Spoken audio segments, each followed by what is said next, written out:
Hello champions, this is Ranjan and welcome to our YouTube channel new success mantra. दोस्तों, आज हम बात करेंगे सब्जेक्ट वर्ब एग्रीमेंट के 5वें पार्ट की, यानी कि 5वां जो पार्ट है उसमें हम लोग जानेंगे, सीखेंगे क्या है, कैसे है। सब्जेक्ट वर्ब एग्रीमेंट के कुछ और रूल्स हम लेकर आए हैं आपके सामने, ठीक है, जिसमें देखेंगे सब क्या है। ठीक है, तो उम्मीद करते हैं आपको बहुत ही अच्छा लगेगा, पूरा वीडियो अंत तक देखिएगा। और इसके बाद यानी कल से हम जो है इसी टॉपिक पे आपको पहले क्वेश्चंस कराएंगे, ठीक है, और बढ़िया से प्रैक्टिस करेंगे। 1-2 दिन हम लोग क्या सब्जेक्ट वर्ब एग्रीमेंट जो टॉपिक है इसके ऊपर हम लोग क्या करेंगे, क्वेश्चंस करेंगे, ठीक है। इससे जो है एयरफोर्स नेवी से सवाल जो आएगा ना, उससे भी रिलेटेड हम लोग क्या करेंगे, क्वेश्चंस करेंगे। मतलब सब्जेक्ट वर्ब एग्रीमेंट से रिलेटेड क्वेश्चंस करेंगे, चाहे वो कॉमन ईयर का हो, फिलर्स का हो, बिल्कुल आपको मजा आने वाला है, उसको पक्का देखिएगा। तो अगले दिन इसको हम लेकर आएंगे आपके सामने, ठीक है।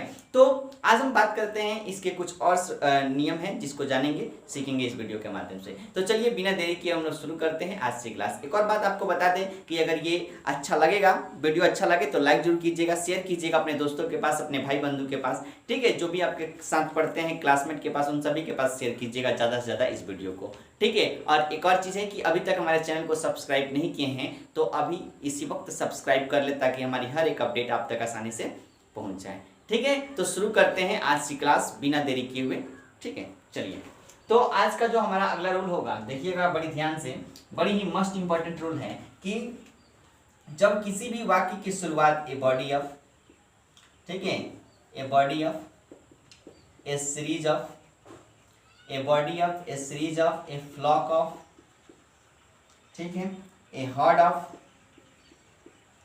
ए हर्ड ऑफ, ठीक है, ए बंच ऑफ। तो सिंपल याद रखिएगा, किसी वाक्य की शुरुआत a body of, a series of, a flock of, a herd of, a bunch of से होता है, ठीक है।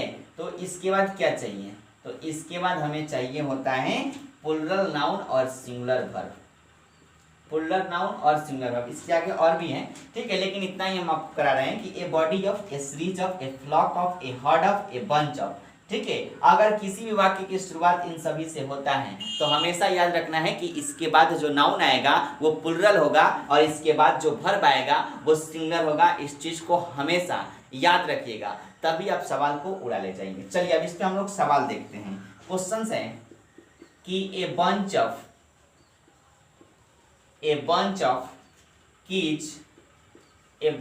Keys dash line on the table, ठीक है। देखिए ध्यान से, यहां से लिखते हैं ए bunch of keys dash line on the table, ठीक है ना। अब इसमें आपको इज आर एम भरना है। क्या भरना है? इज आर एम से रिलेटेड भरना है। तो सिंपली आपको क्या पता है कि a body of, a series of, a flock of, a herd of, a bunch of, इसमें से किसी से भी अगर किसी वाक्य की शुरुआत होता है, ठीक है, तो हमेशा याद रखना है कि इसके बाद जो नाउन होगा वो प्लूरल नाउन होगा और इसके बाद जो वर्ब होगा वो सिंगुलर वर्ब होगा। इस बात को याद रखिए। अब सवाल आपके सामने है कि ए bunch of keys dash lying on the table, ठीक है। अब देखिए, तो ए बंच ऑफ आपको जैसे दिखाई दिया, इसके बाद आप देखते हैं क्या है, नाउन। नाउन क्या है? की है। और की जो है कैसा नाउन है भैया? आप देख रहे हैं कि इसमें एस लगा है, मतलब ये प्लूरल नाउन है। ये बात आपको समझ में आ रही है कि नहीं, बताइए फटाफट, ठीक है। समझ में आ रहा है बिल्कुल कि ए बंच ऑफ के बाद जो नाउन आएगा वो प्लूरल होगा। यहां तक कोई परेशानी नहीं है, आप आसानी से समझ जा रहे हैं कि ये बंच ऑफ के बाद आने वाला नाउन क्या होगा, प्लूरल होगा। ये बात आपको समझ में आ रहा है। लेकिन इसके बाद जो वर्ब आना चाहिए उसको क्या होना चाहिए, उसको सिंगुलर वर्ब होना चाहिए, ठीक है। अब हम इज आर एम में से यहाँ पे पुट करना है कि कौन सा वर्ब सही होगा। तो आपको पता है कि आर प्लूरल वर्ब होता है, एम तो केवल आई के साथ आता है और सिंगुलर वर्ब क्या होगा, इज होगा। तो हम यहाँ पे क्या डालेंगे, इज डालेंगे, यानी कि ए बंच ऑफ कीज क्या होगा, a bunch of keys is lying on the table, समझे ना। A bunch of keys is lying on the table. तो आज के बाद याद रखिएगा, a body of, a series of, a flock of, a herd of, a bunch of, और भी है, ठीक है। इन सभी के बाद अगर प्लूरल, इस सभी के बाद, ठीक है, हमेशा प्लूरल नाउन और सिंगुलर वर्ब का प्रयोग किया जाता है। ये बात आपको समझ में आ रहा है? आपने एग्जांपल देख लिया, उम्मीद करते हैं समझ में आ गया होगा, ठीक है। आप इस सवाल को, जो भी रूल लिखवा रहे हैं, इस नियम को आप अपनी नोटबुक में नोट कर लीजिए और इसको ज्यादा से ज्यादा रिवाइज कीजिए, देखिए, समझिए। बिल्कुल मजे तरीके से हम लोग सब्जेक्ट वर्ब एग्रीमेंट को क्या करेंगे, सीख जाएंगे। चलिए तो अब फिर हम लोग अगले रूल की तरफ बढ़ते हैं। अगला रूल क्या है उस चीज को देखेंगे समझेंगे। ठीक, अगर वीडियो अच्छा लग रहा है तो जरूर अपने दोस्तों के पास, अपने भाई बंधु के पास ज्यादा से ज्यादा वीडियो को शेयर कीजिएगा। ठीक है, और ताकि आप भी सीखें और वो भी सीखें। चलिए अगला जो रूल है इस रूल को आप याद रखिएगा।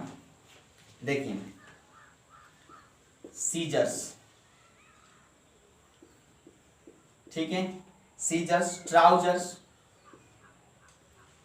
ट्राउजर्स, आपका pants, स्पेक्टलस, स्पेक्टलस, arms, wages, socks.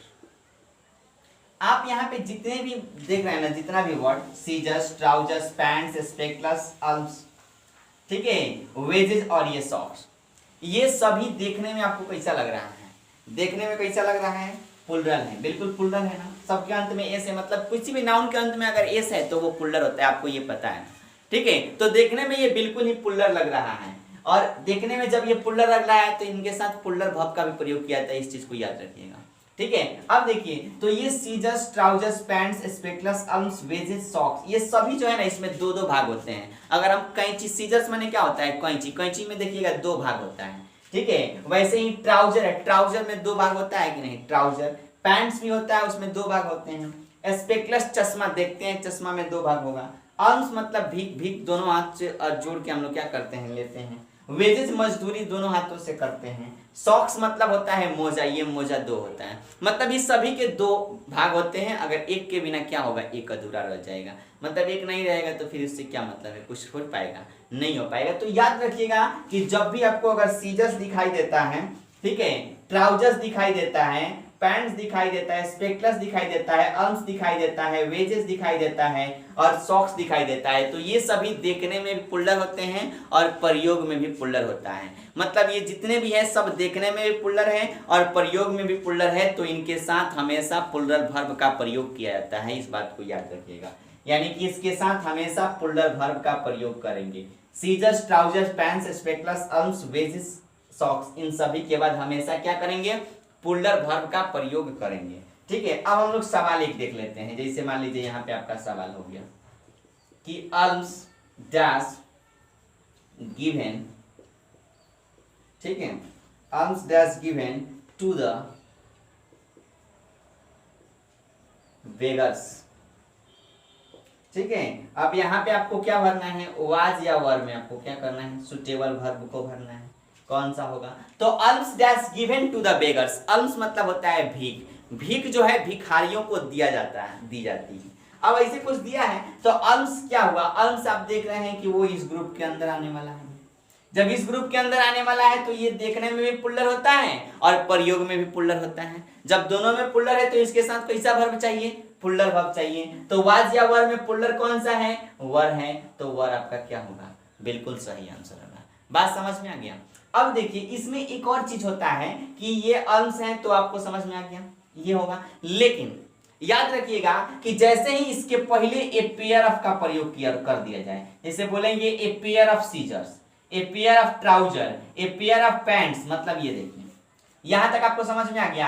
Arms dash given to the beggars, तो इसके साथ क्या लगेगा? आर्म्स है तो वाज या वेयर में से आपको बताना है, तो वेयर का प्रयोग करेंगे। क्यों? क्योंकि ये जो है आपका प्लुरल है और इसके साथ प्लुरल वर्ब का प्रयोग किया जाता है, तो यहाँ पे कोई दिक्कत नहीं है। अब देखिए इसी में एक रूल होता है, बहुत ही बढ़िया, बहुत ही कमाल का होता है। देखिए क्या होता है, जैसे अब इसके बाद जैसे ये आपका सीजर्स, ट्राउजर्स है, सीजर्स है, ट्राउजर्स है, पैंट्स है, स्पेक्टलस है, आर्म्स है, वेजेस है, सॉक्स है, इसके पहले अगर ए पेयर ऑफ लग जाए, क्या लगे? A pair of, a pair of scissors, a pair of trousers, a pair of pants, a pair of spectacles, a pair of arms, a pair of wages, a pair of socks, अगर ऐसा कुछ लगता है तो इसके बाद क्या रखना है? आपको याद रखना है एकदम 100% सिंगुलर वर्ब चाहिए। अगर सिंगुलर वर्ब नहीं है ना तो वो गलत होगा। बात समझ में आ रहा है? थोड़ा सा ध्यान दीजिएगा आप, इसे बहुत इंपॉर्टेंट और मस्ट इंपॉर्टेंट ये टॉपिक है, रूल बहुत ही इंपॉर्टेंट है। अक्सर एग्जामिनेशन में सवाल इससे बनता है 100%, तो इस चीज को देखिएगा। बड़ी गर्मी है भैया, बड़ी गर्मी है। तो क्या है कि ये scissors, trousers, pants, spectacles, arms, wages, socks ये सभी देखने में पुल्लर होता है और इसके साथ प्रयोग में भी ये पुल्लर होता है। लेकिन लेकिन लेकिन याद रखिएगा, अगर जैसे ही इसके पहले ए पेयर ऑफ का प्रयोग किया जाता है, जैसे a pair of scissors, a pair of trouser, a pair of pants, a pair of spectacles लगता है, तो इसका प्रयोग इसके बाद जो वर्ब आएगा वो सिंगुलर वर्ब आएगा। बात समझ में आ रहा है कि नहीं? ठीक है, इसके बाद जो वर्ब आएगा वो सिंगुलर वर्ब आएगा। इस चीज को आप नोट कर लो भैया। ठीक है, कि इसके पहले अगर ए पेयर ऑफ आता है तो क्या होगा, सिंगुलर वर्ब का प्रयोग करेंगे। ठीक है ना? जैसे हमने क्या लिखा कि a pair of scissors dash lying on the table, dash lying on the table. अगर हमको इसमें से ईज आर एम में से चुनाव करना है, ईज आर एम में से चुनाव करना है, तो आप क्या भरोगे भैया? तो आपको सिंपल दिखाई दिया, सीजर्स रहता तो scissors are lying on the table कहते हैं, scissors are lying on the table कहते हैं। लेकिन ए पेयर अप है तो सिंगुलर लगेगा। चुटकी बजाते समझिए, रूल को समझिए क्या कर रहा है, रूल का फंडा समझ गए आप आसानी से उड़ा लीजिएगा। तो जैसे देखिए सीजर्स हैं और इस सीजर्स के पहले क्या लगा हुआ है, ए पेयर ऑफ लगा है। तो जब इस सीजर्स के पहले ए पेयर ऑफ लगा मतलब सिंगुलर वर्ब चाहिए कि नहीं आपको? बिल्कुल चाहिए सिंगुलर वर्ब। तो ईज आर एम में से आप सिंगुलर वर्ब क्या चुनोगे? इज चुनोगे। तो ये आपका सही आंसर हो गया। A pair of scissors is lying on the table, मतलब एक जोड़ी कैंची जो है टेबल पे पड़ी हुई है। तो आप अब इस रूल के बारे में बिल्कुल अच्छे तरीके से जान गए होंगे कि क्या है, क्या दिया है, क्या है, कैसे है। इन चीज को देख लीजिएगा और ध्यान से समझिए। पक्का आपको मोस्ट इंपॉर्टेंट रूल है, आपको बता देते हैं अभी। ठीक है, आप बहुत इंपॉर्टेंट रूल है और ये आपके एग्जाम में पक्का बन सकता है। तो इस चीज को ध्यान रखिएगा और समझिएगा। चलिए, तो इसमें आपको कोई दिक्कत परेशानी नहीं हो रहा है। अच्छा लग रहा है तो जरूर लाइक कीजिएगा, शेयर कीजिएगा अपने दोस्तों के पास और बटन को सब्सक्राइब कर लीजिए ताकि हमारी हर एक अपडेट आपको मिल जाए। ठीक है, तो चलिए इसके अगले रूल को हम लोग देखते हैं। अगला रूल क्या है? तो इसमें अब आपको पेयर ऑफ सीजर्स इस सब में कोई आपको प्रॉब्लम नहीं होने वाला है। ठीक है, इस सभी चीजों को अपने नोटबुक में नोट करते चलिए। क्यों? क्योंकि वहां पे रहेगा तो आपको याद रहेगा। ठीक है, आप जब भी पढ़ने बैठते हैं तो आप अपना नोटबुक लेके बैठिए भैया। ठीक है, क्योंकि हम जो रूल बता रहे हैं उस रूल को अपने नोटबुक में नोट कर लीजिए, आपके लिए बेहतरीन होगा। ठीक है, सबसे बड़ी, क्योंकि आप बार बार जाके वीडियो नहीं ना खोजिएगा, जाके वीडियो खोजिएगा सब्जेक्ट ऑफ एग्रीमेंट का। सबसे अच्छा है आपका, वो टाइम कंज्यूम करेगा, टाइम लेगा ज्यादा से ज्यादा। तो आप क्या कीजिए, उस सबसे बचना है तो आप इस जो भी बता रहे हैं एकदम शॉर्ट में आप उस ट्रिक को अपने नोटबुक में नोट कर लीजिए। जब भी सब्जेक्ट ऑफ एग्रीमेंट से सवाल आता है या फिर रिवाइज करना होता है, इसको देख लीजिए, आपके लिए बिल्कुल इजी होगा। नहीं तो आपको बार बार क्या करना पड़ेगा, जाना पड़ेगा, वीडियो कहाँ है, वीडियो को देखना पड़ेगा। ठीक है, खोजना पड़ेगा उसके अंदर, तो टाइम आपका लगेगा। उतने देर में आप कुछ दूसरा पढ़ सकते हैं, तो फिर क्यों हम लोग टाइम को बर्बाद करें। एकदम बेहतरीन तरीके से इसको देखते हैं, समझते हैं। चलिए अगला रूल को हम लोग देखते हैं। अगला रूल क्या है? तो अगला रूल बहुत ही इंपॉर्टेंट ये भी है, याद रखिएगा। मस्ट ऑफ, किसी भी वाक्य की शुरुआत अगर मस्ट ऑफ से होता है, ठीक है, सम से होता है, सम ऑफ से होता है, ठीक है, प्लेंटी ऑफ से होता है, प्लेंटी ऑफ से होता है, या फिर ए लॉट ऑफ से होता है, ए लॉट ऑफ से होता है, या फिर लॉट से होता है। अब आप समझ गए, किसी भी वाक्य की शुरुआत most of, some of, plenty of, a lot of या लॉट से होता है, तो इसके बाद हमेशा याद रखना है, सॉरी, इसके बाद हमेशा इन सभी के बाद दो बातें आपको याद रखना है। इन सभी के बाद आपको दो बात याद रखना है कि अगर अनकाउंटेबल आएगा तो सिंगुलर वर्ब लगेगा। क्या लगेगा भैया? कि अगर most of, some of, plenty of, a lot of और लॉट्स के बाद अनकाउंटेबल आया तो सिंगुलर वर्ब चाहिए। क्या चाहिए? सिंगुलर वर्ब चाहिए। लेकिन इसके बाद अगर प्लुरल काउंटेबल नाउन आता है तो हमें प्लुरल वर्ब चाहिए। बोलिए समझ में आ रहा है कि नहीं? अब देखिए, most of, some of, plenty of, a lot of, lots के बाद अगर अनकाउंटेबल आता है तो सिंगुलर वर्ब लगाना है, और प्लुरल काउंटेबल नाउन आता है तो प्लुरल वर्ब लगाता है। तो इसका एग्जाम्पल समझ लेते हैं कि आखिर कौन सा एग्जाम्पल है जिससे ये बातें कही, क्यों यहाँ पे अनकाउंटेबल है तो सिंगुलर लग रहा है, तो कैसे है, इन चीज को समझ लेते हैं एग्जाम्पल के थ्रू। तो आइए देखते हैं एग्जाम्पल। सवाल है, पहला एग्जाम्पल है कि मस्ट ऑफ द नॉलेज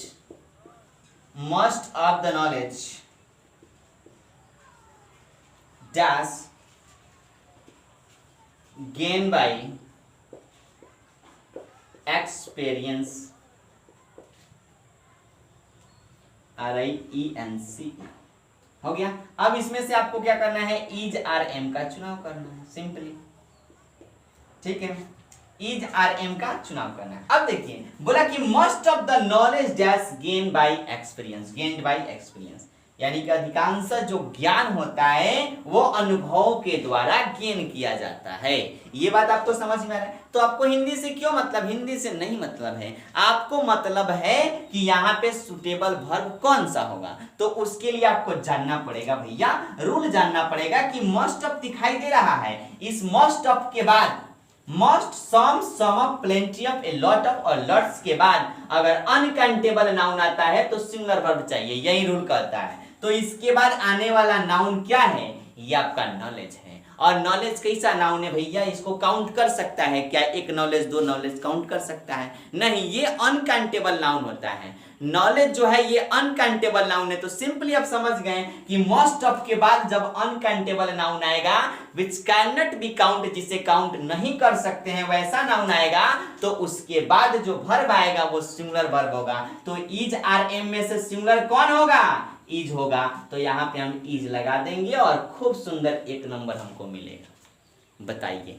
अगर ऐसा कितना बढ़िया से आपको हम बताए हैं कि most of, some of, plenty of, a lot of, lots, most, इसके बाद अगर अनकाउंटेबल आता है तो सिंगुलर वर्ब रट जाओ आज और अभी इसी वक्त रट जाओ।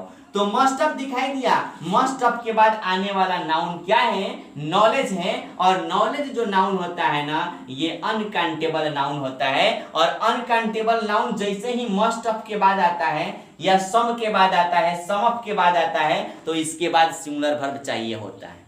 तो हमने भर दिया। बोलिए, कोई दिक्कत परेशानी दुख दर्द है तो बोलिए। बढ़िया से समझ में आ रहा है ना? समझ में आ रहा है तो लाइक जरूर कर ही लोगे। चलिए आगे बढ़ते हैं हम।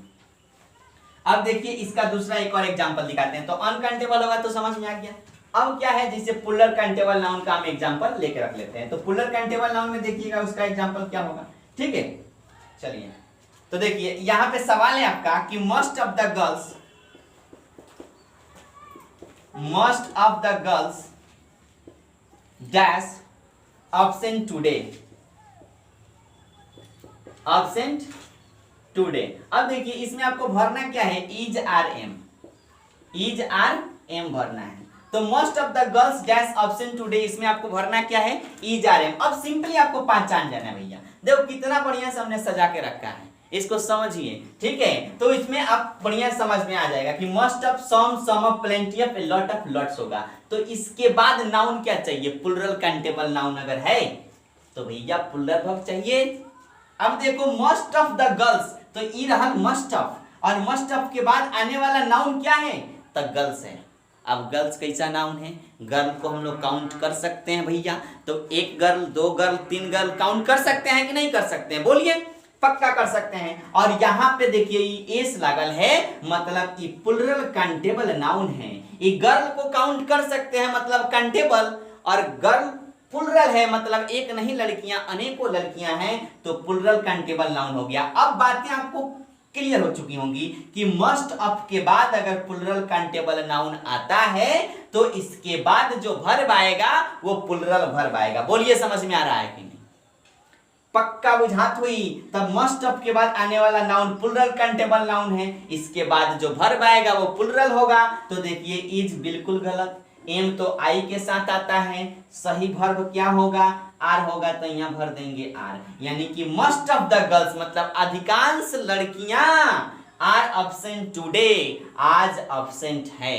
तो आपको समझ में आ गया कि नहीं भैया। देखिए most of, some of, plenty of, a lot of, lots, ठीक है। इसके बाद अगर अनकाउंटेबल, इसके पहले एग्जांपल समझाए हैं, अनकाउंटेबल होगा तो सिंगुलर वर्ब दीजिएगा, प्लुरल काउंटेबल होगा तो प्लुरल वर्ब दीजिएगा। बोलिए सॉरी, ये आपको समझ में आया कि नहीं? बिल्कुल आ गया होगा, इसमें कोई परेशानी कोई दुख दर्द नहीं होने वाला है, ठीक है। अगर आपको समझ में आ रहा है तो जरूर लाइक कीजिए, क्योंकि वो लाइक हमें एक मोटिवेशन देता है, ठीक है। और नहीं लाइक नहीं कीजिएगा तो मान लीजिए वीडियो आप देख रहे हैं तो लाइक आपका पड़ोसी थोड़ी करेगा, आपको ही करना पड़ेगा, यानी आपको लाइक जरूर करना पड़ेगा। वीडियो को अगर अच्छा लगे तभी लाइक कीजिएगा, शेयर कीजिएगा अपने दोस्तों के पास, अपने भाई बंधुओं के पास। इसी साथ हम लेते हैं विदा, फिर मिलेंगे अगले वीडियो में। तब तक के लिए bye bye, take care, love you, जय हिंद, जय भारत।